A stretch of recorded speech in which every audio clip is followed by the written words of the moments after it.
hicimos fue hacer un taller demostrativo de un protocolo de planificación. Esto no lo hice yo, lo hicimos en conjunto con los estudiantes del posgrado de rehabilitación y eso fue lo que salió de eso.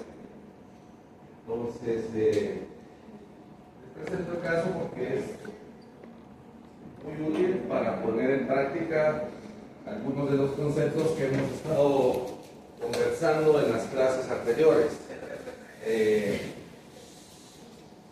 Tuve el interés o la curiosidad de entrar al curso de biomateriales dentales y no sé si alguno volvió a ver, pero yo me estaba durmiendo. Yo padezco en lo particular, no tengo por cortárselo, pero padezco de apnea del sueño y cuando no duermo con mi aparato amanezco cansado. Hoy es un día eso, no parece, así parece.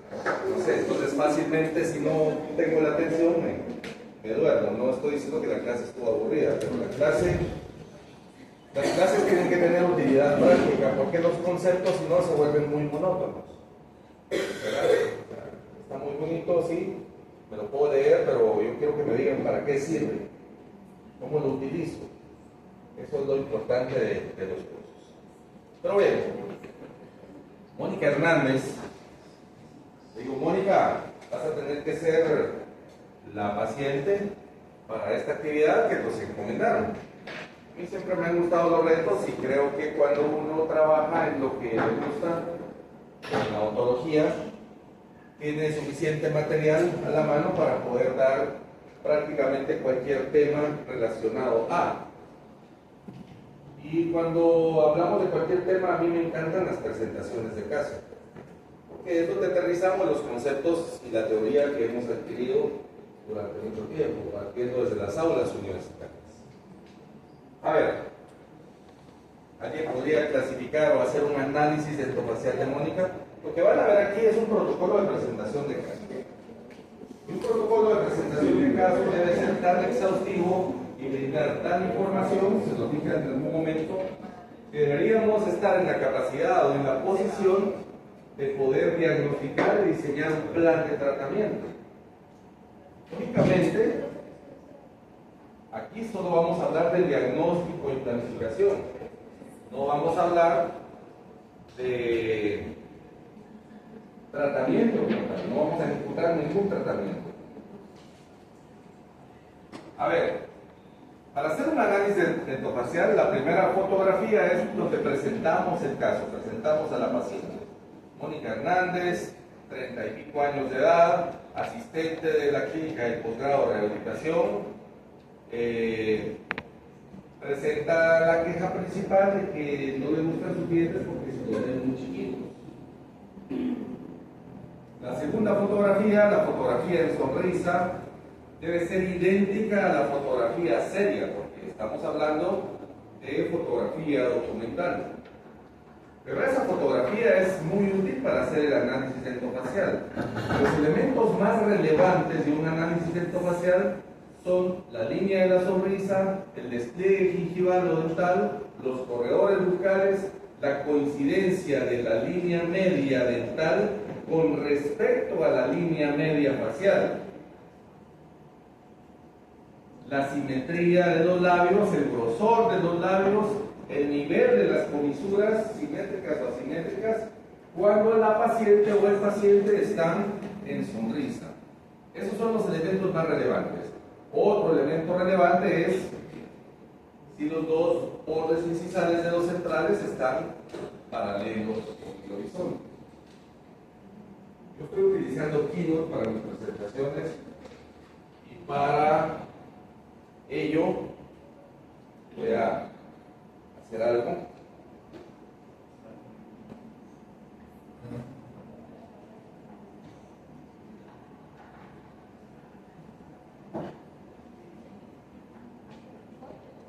Voy a duplicar pantalla. Me voy a salir de Keynote.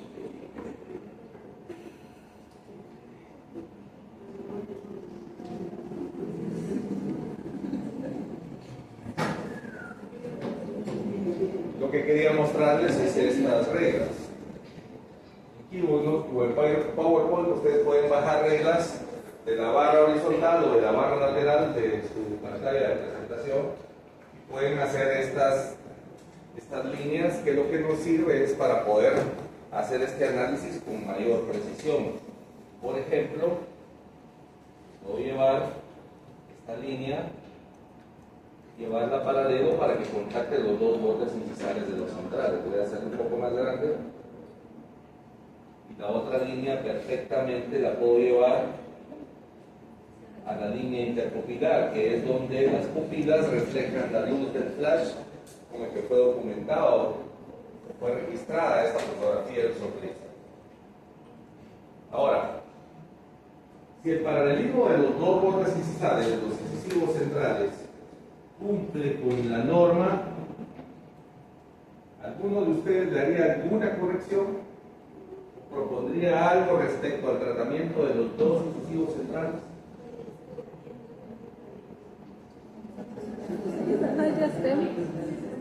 Utilicemos la metodología del curso, por favor, alguien levante la mano, que se exprese.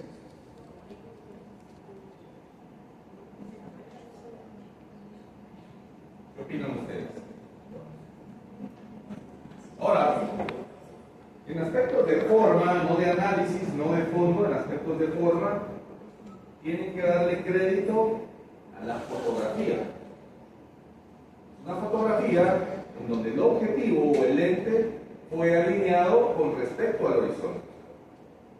No está torcida. Y la paciente, definitivamente, cuando sonríe, no puede girar la cabeza a un lado y hacia el otro. Que es lo que muchas veces pasa cuando no quieren sonreír y uno generalmente se inclina hacia un lado o hacia el otro. ¿Sí? Entonces, cuando estamos haciendo fotografía documental, hay que decir, qué linda sonrisa, pero te voy a corregir un poco. Para que el objetivo esté alineado con respecto al horizonte y disparamos. Lógicamente, si vamos a utilizar una cámara reflex o una cámara mirrorless, una cámara profesional o semiprofesional, el objetivo o el visor debe estar orientado verticalmente para que tengamos un enfoque vertical de la paciente. El marco de la fotografía debe ser equidistante de la barbilla para abajo y del pelo para arriba. Y las dos fotografías deben ser lo más parecidas posibles, si no idénticas, para que la única variación sea de la fotografía seria a la sonrisa. En algún momento les dije que esto es muy difícil de lograr porque solo se logra cuando el paciente ya tiene algún grado de confianza con nosotros. Al contrario, nadie va a sonreír tan libremente o con tanta naturalidad. Ok. Eso como aspecto técnico de la sonrisa. Voy a regresar a las pantallas.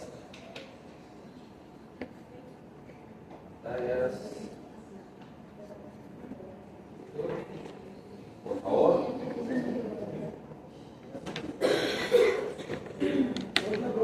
Sí.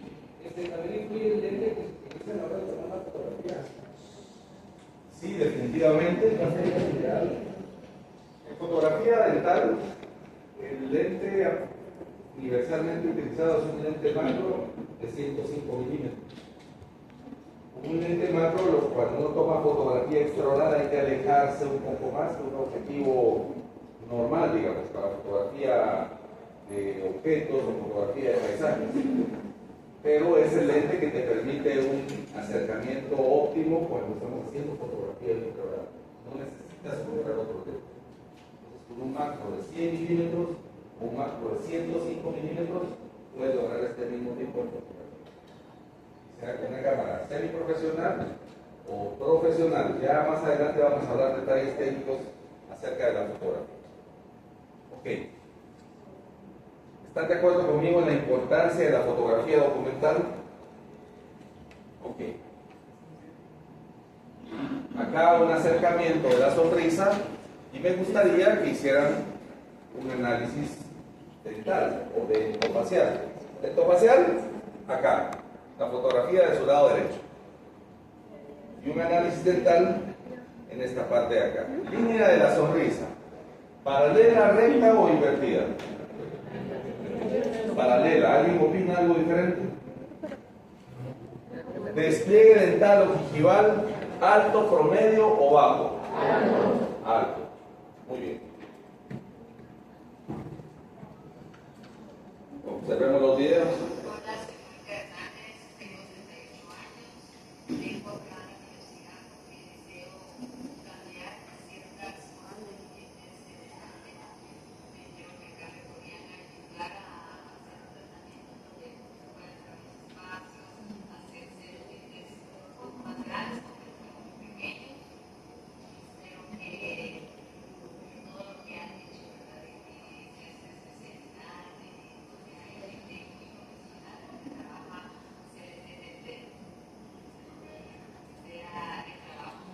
Estaba jodiendo, por supuesto, ¿verdad? ¿Escucharon? Ella conoce nuestro trabajo, conocía nuestro trabajo y dijo, espero que realmente me puedan ayudar, como que saber si son tan buenos, ¿verdad? ¿Notan algún cambio entre la documentación estática y la documentación dinámica? ¿Observan exactamente en dónde se detiene el video? En la sonrisa. Ahora pueden ver los corredores bucales. Si a la hora de una evaluación yo les pongo esta fotografía y le digo, por favor, evalúenme corredores bucales.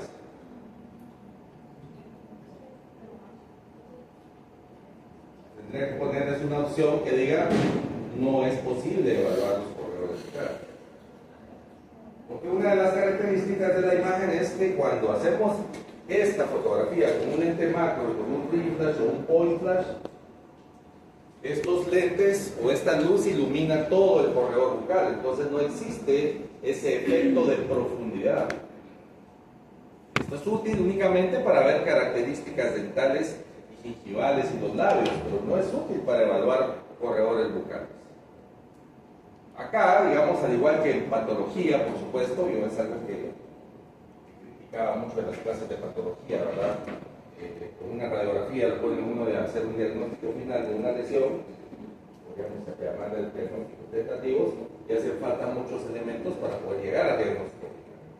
Lo mismo puede ser una fotografía. Si yo les digo, bueno, analíceme el corredor bucal, ustedes perfectamente podrían decir, no, no es posible analizar corredor bucal.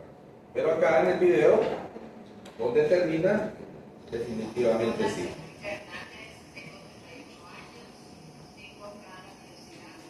Observen la cantidad de diente que se despliega cuando ella está vocalizando, cuando está conversando.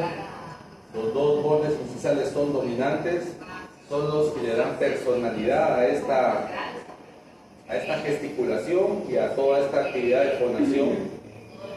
Observen la simetría de los movimientos de los labios, observen los planos como tal, si hay anomalías o alteraciones intraarco o interarco. Ahora empieza a sonreír y confirmamos que definitivamente es un despliegue alto. Pero lo que quiero contrastar es que en esta imagen la proximidad de los bordes incisales al borde interno del labio inferior es menor que en la fotografía inicial. Pareciera, ¿no? Aparentemente hay alguna diferencia. Ok. Esta fotografía es muy importante, lo presenté con prótesis total y lo presento en pacientes dentados. Porque si esta paciente tiene un requerimiento estético, debe ser altamente estético. ¿Qué es lo que hace un caso de alta necesidad estética a uno de mediana o baja necesidad estética? Número uno, las alteraciones presentes, intraarco o interarco. Y número dos, yo le agregaría la necesidad de manipular o no la estética rosa, o la encía, o el periodonto. Ahora, basado en esto, no tenemos alteraciones intraarco ni interarco de consideración, pero sí tenemos todo el despliegue posible, un despliegue alto. Ok, si esta paciente en su queja principal dice que se ven los dientes muy chiquitos, es probablemente porque la zona de despliegue es amplia en relación al tamaño o a las dimensiones absolutas de sus dientes, puestas a prueba durante la percepción visual. de nosotros como observadores o de ella misma cuando se ve al espejo todos los días y sonríe. Entonces, lo que hacemos es empezar a planificar si es posible hacer un alargamiento o hacer un aumento de las dimensiones dentales. Para ello tenemos dos opciones: hacer un alargamiento o aumentar las dimensiones dentales positivamente o hacer un aumento regresivamente. ¿Qué significa esto?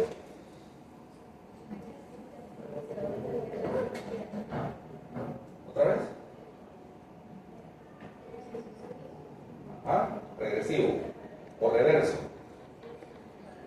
Sí, correcto. Bien, regresivo o negativo o reverso es cuando voy a alargar el diente a expensas del periodonto. Y el positivo es a expensas del diente únicamente. Ahora, cuando vamos a agrandar un diente, lo vamos a hacer tridimensionalmente, porque no es posible, agregarlo con una restauración directa, con un recontorneo directo utilizando resinas compuestas. Si va a ser un agrandamiento positivo, a expensas del diente únicamente. Pero, si va a ser regresivo, necesito un factor quirúrgico, un elemento quirúrgico para poder agregar el material. De cualquier manera, siempre va a estar presente un biomaterial restaurador, polimérico, los plásticos, las resinas o cerámica. Ahora, si estoy hablando de cerámica o estoy hablando de odontología directa, en ambos escenarios voy a necesitar agregar un material. Si voy a agregar un material, estoy hablando de una técnica aditiva si no voy a desgastar el diente, o una técnica sustractiva si voy a desgastar el diente para darle espacio al material, como en el caso de prótesis fija. Tenía que realizar una preparación biomecánica, o tengo que realizar una preparación biomecánica para poder insertar esa restauración indirecta a través de una vía de inserción y que ese biomaterial reponga el volumen, forma, tamaño y posición de los dientes. Ahora, esta fotografía es muy relevante para hacer eso, porque ustedes pueden observar que los incisivos presentan una ligera retrusión, no caen rectos. El borde del labio está aquí, los incisivos podrían dirigirse hacia acá, pero ella presenta una ligera retrusión. Ahora, esto no es un efecto de la cámara, que yo le voy a tomar la fotografía, ríase Mónica, y haga así. Por eso es tan importante la fotografía documental, que el paciente esté en una posición natural de cabeza. ¿Han escuchado hablar de la posición natural de cabeza? La posición natural de cabeza es tan fácil de lograr como que si pusiéramos un espejo allá en aquella columna, yo me paro erguido y me veo a los ojos. Automáticamente existe una alineación de mi cabeza y ahí es donde tengo que tomar la fotografía en perfil. Y la más útil de ella es en perfil sonriendo. Ahora, si yo tengo un escenario como este, le puedo agregar material porque tengo espacio para agregarle el material. Y puedo contornear o sobrecontornear esos dientes sin que se altere la estética lateral de la sonrisa. Porque por mucho material que le agregue no voy a exceder 1 milímetro. Y en 1 milímetro la paciente no se va a ver dientona. Caso contrario, otro escenario sería que el paciente o la paciente ya tenga los dientes protruidos. Definitivamente ahí, para recontornear, necesito diseñar una técnica sustractiva, porque si no voy a magnificar ese volumen de la sonrisa. ¿Se entendió esto? Ok. Entonces, así es como cobra utilidad práctica este análisis desde el aspecto lateral. Y es lo mismo que evaluamos cuando vemos el rodete y no solo lo vemos de frente, ahora sonría y vemos en qué dirección está el rodete. Porque el rodete es el que va a ser el andamio donde se van a colocar o se van a enfilar los dientes. Entonces, rápidamente, esta clase o esta charla está diseñada para que ustedes vean cómo se planificaría una corrección y ustedes juzguen por sí mismos si es posible hacerla. Vean las relaciones intra e interalgo. Ya ven la corona que está ahí atrás, ¿verdad? Este es el segmento donde nosotros tenemos que trabajar. Hay muchos métodos para establecer las dimensiones relativas o absolutas. Definitivamente las dimensiones absolutas son correctas, pero las dimensiones relativas al despliegue dental no encajan tan bien, y por eso es que ella percibe sus dientes como pequeños. Invariablemente podríamos proponer una técnica aditiva hacia caudal, hacia el borde incisal, o una técnica reversa o sustractiva hacia la parte periodontal. Esa es una decisión que tenemos que poner a prueba a través de nuestra propuesta de tratamiento del encerado de diagnóstico. En odontología convencional utilizamos modelos, utilizamos registro de arco facial, ya me he manifestado respecto a eso, registro intermaxilar, montaje del modelo inferior, y acá lo que hacemos son anotaciones respecto a las dimensiones que van a ver del borde incisal a la platina. ¿Por qué a la platina? Eso ya lo mencioné también.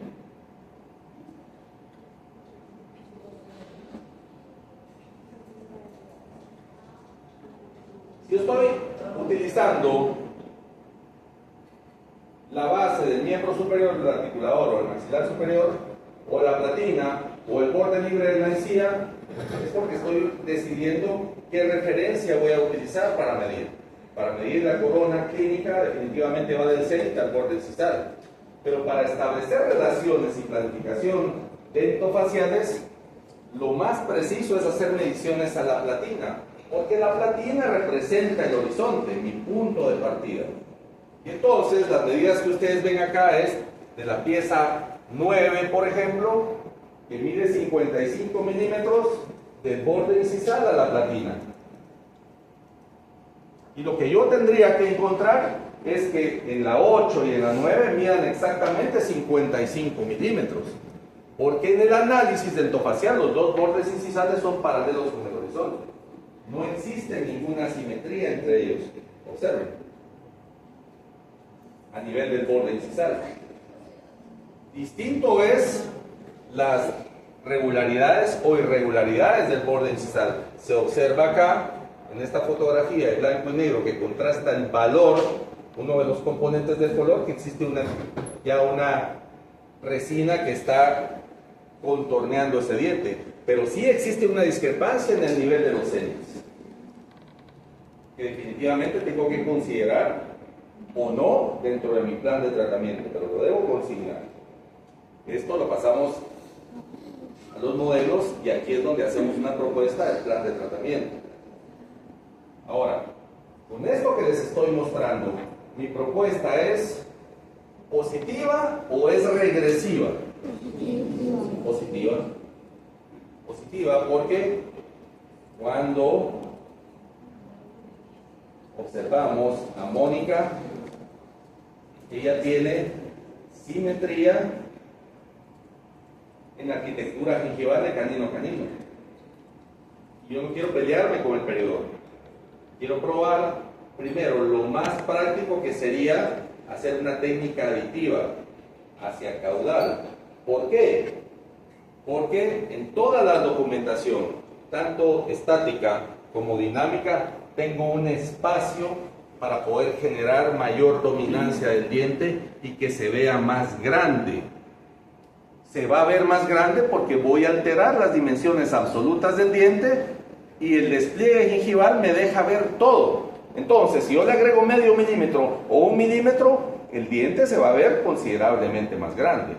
El cuidado que tengo que tener es que al alterar la dimensión vertical de este diente, forzosamente tengo que alterar la percepción horizontal del diente, porque si no se va a ver un diente largo pero delgadito, como dientes de ratoncito. ¿Me van siguiendo? Ok.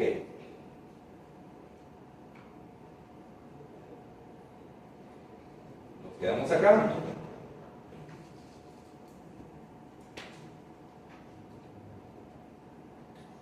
En una mini mínima inversión, solo como por un ejemplo, solo para mostrar en el taller un aspecto de planificación precisa. Allá tengo los números y acá esta es la propuesta de lo que van a cambiar esos dientes. A la 8 y a la 9 les voy a aplicar lo mismo, 1.2 milímetros aditivo, y a la 7 y a la 10 1.3 milímetros, a pesar de que la 10 medía 54.3. Cuidado con las dimensiones absolutas porque no siempre encaja correctamente en los aspectos de percepción visual. La percepción visual depende del ojo del observador. Si es un ojo entrenado, la cosa va bien. Si es un ojo inexperto, pero podríamos equivocar. Las dimensiones absolutas nos ayudan a orientar, a establecer un punto de partida, como cuando ustedes planifican la altura de su rodete, pero después lo individualizan a la sonrisa y a las características de ese paciente, ¿no es cierto? Ok.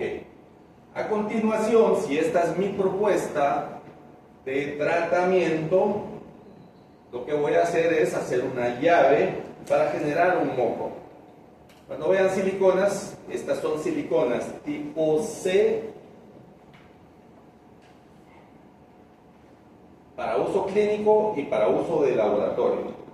Tipo C es de condensación. Invariablemente hacemos una llave que puede ser recta o puede ser festoneada, pero ya todos ustedes saben que si voy a utilizar una silicona para uso clínico o en boca, tengo que tener mayor espesor para tener la rigidez que necesito para poder transportar el material en un estado fluido, llevarlo a la boca y que polimerice sin que se deforme ese material, porque la llave es muy delgada. Por eso es que las siliconas de laboratorio dan mejores resultados. Lo malo que tienen las siliconas de laboratorio es que son más rígidas, y como son más rígidas tienen menos fluidez. Como tienen menos fluidez, algunas características del encerado se pierden. Pero acá no estoy hablando de textura, estoy hablando de proponer dimensiones, y para ello es más que suficiente. Festoneamos la llave. En ese entonces me gustaba las llaves festoneadas, ahora no encuentro ninguna diferencia entre festonear o no. Ya lo he probado varias veces, no hay ninguna diferencia. Y utilizamos un buen material de bisacrílico. En este caso, utilizamos el de Cerma. Creo que ya ni lo traen. ¿Sí? Una de las claves es que la punta tiene que llegar hasta el fondo de la llave, es decir, donde van a estar ubicados los bordes incisales y las cúspides, y tenemos que extruir el material con la punta de automezcla y la pistola y irnos moviendo en el fondo, en que ustedes ven que la llave se va llenando. Nunca saquen la punta porque van a inducir a burbujas. Retiramos la llave, retiramos los excesos, y esta sería nuestra propuesta de tratamiento. Observen una fotografía de manipulación. Pero es una fotografía documental, porque lo que nosotros queremos mostrar acá es que utilizando una técnica aditiva hacia incisal y hacia vestibular, el borde incisal siempre está dentro de los límites del labio. El labio seco y el labio húmedo. ¿Se percibe mejor ahora? Ok, algunos detalles, quitamos excesos. Más adelante vamos a hablar de fresas y vamos a hablar de instrumental para la clínica, no está de más. Retocamos con algunas gomas y baja velocidad, pasamos algunos discos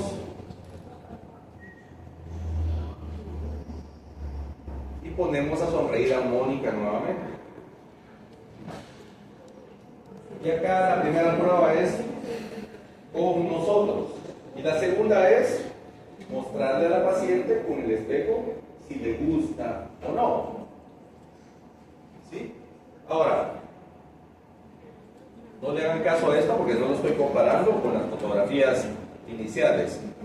Observen el volumen que estamos proponiendo con lo que propusimos en el encerado, y con la transferencia de la información a través de la llave y el bisacrílico posicionamos y agregamos material. Esta técnica solo es posible cuando vamos a hacer una técnica aditiva. Si ustedes tienen en mal posición un diente hacia vestibular, la llave no le va a permitir agregarle material. Ya de una vez en el plan de tratamiento usted diseña una técnica sustractiva y lo que va a hacer son carillas en ese caso en particular. Aquí algunas fotografías coquetas que le tomamos. Hay otras que me mandó pero no las conocen.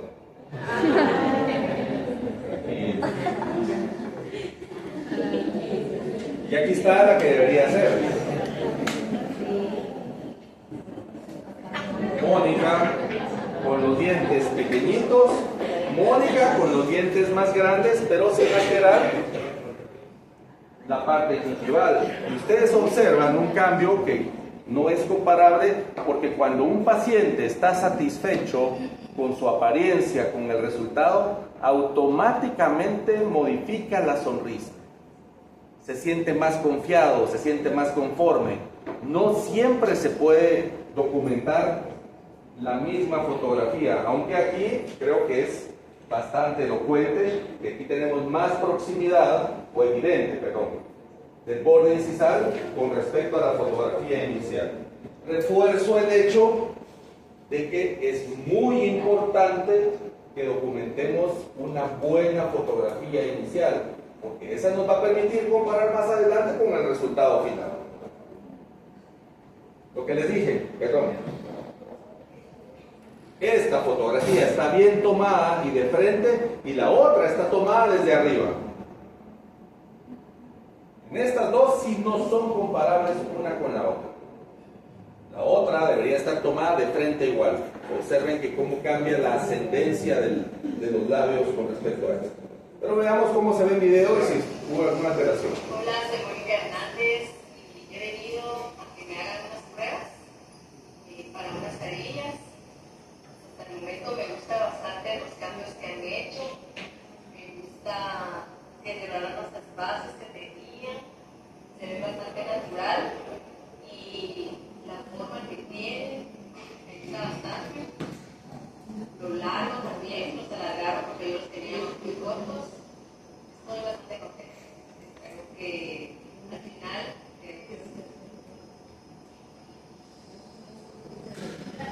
Ahora, el espero que al final quede así son otros 10,000 pesos, porque depende de la capacidad de transferir la información a un buen técnico, a un buen laboratorio.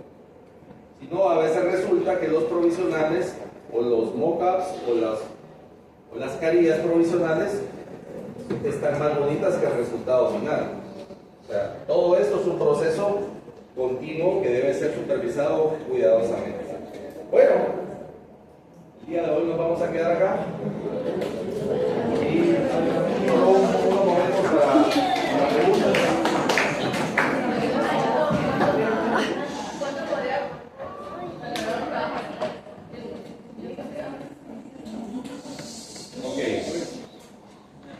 ¿Cuánto podemos valorar? Este es un aspecto muy interesante.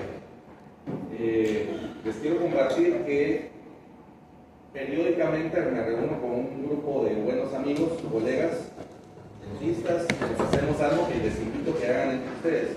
Háganse coaching mutuamente. Y uno de los aspectos que tomamos es, por ejemplo, la influencia de las redes sociales, la influencia del tiempo, las presiones de los pacientes, y un tema, por ejemplo, de precios. En lo particular, la experiencia que yo tengo, y me lo propuse así desde el principio, es tratar de hacer que el paciente valore nuestro trabajo. Tu trabajo tiene que tener un valor. Se podría traducir o monetizar o no. El hecho es que tienes que saber cómo transmitir ese valor. Si lo vamos a monetizar, yo creería que un proceso como este, si lo cobras por unidad, puedes cobrar 5.500 quetzales por cada uno de esos dientes. Desde 5.500 hasta 7.500. Hay quienes cobran menos. Yo estoy en el promedio. La curiosidad tuya es cuánto cobra, 5.500 por carilla. Más el alargamiento de corona, más la planificación, más el moco. Todo eso tiene un valor que va construyendo el resultado. Blanqueamiento dental, porque si vas a hacer unas carillas en un segmento nada más de la boca y el paciente necesita o quiere o exige un blanqueamiento dental, no hacen las carillas a 3. Si se va a hacer carillas, deben de modificar el color. Podrías hacer una 2, si es una 3, una 2, o si es a 1, o si te pide un bleach, pero que parezcan bien. No necesariamente le vas a cortar todos para hacerlo blanco. Un paciente que se hace un segmento y que se hace blanqueamiento, se casa con el blanqueamiento de por vida. Es mejor que le peguen todos los dientes de por vida. En este caso es menos invasivo porque va a ser una técnica aditiva. Pues, ¿cómo sabes si es una técnica aditiva o sustractiva? Cuando le haces planificación y le haces un motor. De lo contrario, no lo sabes con precisión.